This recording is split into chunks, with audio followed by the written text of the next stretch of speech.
Water is wet, and highlight dunks are the most iconic and spectacular part of basketball. That's why it's so easy for the casual fan to think that great dunker means great player. Here are 10 great NBA dunkers who dispel this myth. Everybody loves Chocolate Thunder Daryl Dawkins. His monster dunks shattered the backboard on 2 occasions and forced the NBA to adopt the breakaway rim. With all the love he gets from longtime fans, you'd be forgiven for thinking he's a Hall of Famer, when in reality he doesn't even have an All-Star under his belt. In the grand scheme of things, he was little more than a decent inside scorer, who averaged 12 points, 6 rebounds, and 1.4 blocks over his career. So while his thunderous dunks will always be legendary, his overall game unfortunately will not.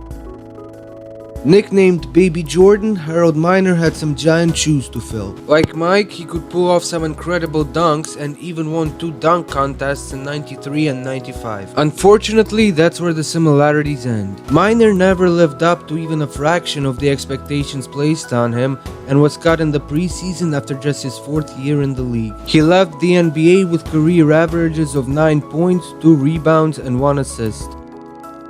Terence Stansberry competed in 3 slam dunk contests from 1985 to 1987. Even though he didn't win any of them, his 360 Statue of Liberties were still a sight to behold, especially in the 80s when freak athletes weren't nearly as common as today. Still, had his overall game been anywhere near his raw athleticism and dunking ability, his career would have lasted a lot longer than 3 years, and his averages would have been a lot better than 6.3 points, 1.4 rebounds, and 2 assists.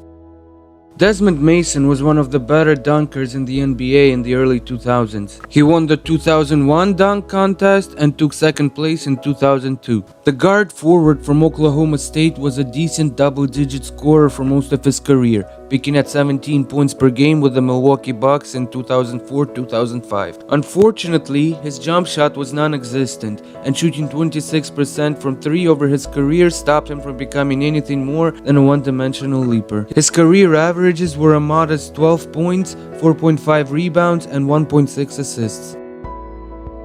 Fred Jones won the 2004 dunk contest and has a very memorable poster that Big Ben Wallace doesn't want you to see. Outside of that, his career was pretty unremarkable. He was a solid backup point guard for the Pacers in the early and mid 2000s, but never more than a rotation player. His career averages are 7.5 points, 2.3 assists, and 2.2 rebounds.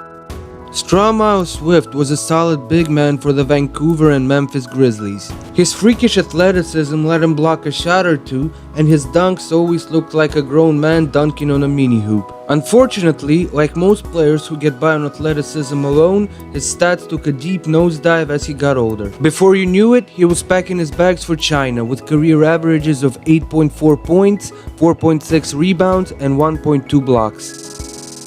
Kenny Sky Walker is best known for beating Clyde Drexler in the final round of the 1989 dunk contest. Outside of that, there's only that fight with Scottie Pippen and maybe that time he raced a horse.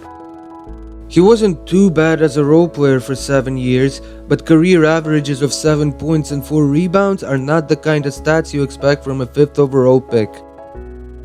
Over his 7 years in the NBA, Jeremy Evans showed flashes of brilliance, pulling off some rare but spectacular feats of athleticism. His win in the 2012 dunk contest and strong showing in 2013 put some expectations on him that he just couldn't live up to. As a result, a lot of his career was spent bouncing around the G League and overseas. In the NBA, his career averages were just 3.5 points, 2.6 rebounds, and half a block.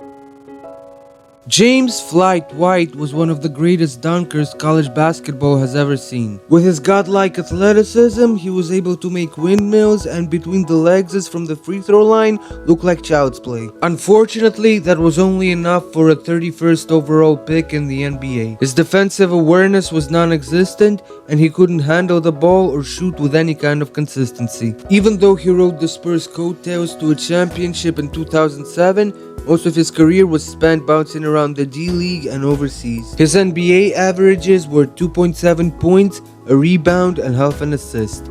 It's almost like Tim Perry never played in an NBA game and only showed up to dunk contests, because that's the only footage you'll find of him. Even then, those dunks were nothing to write home about. He's probably best known for being one of 3 players that the 76ers got for Charles Barkley. That's terrible.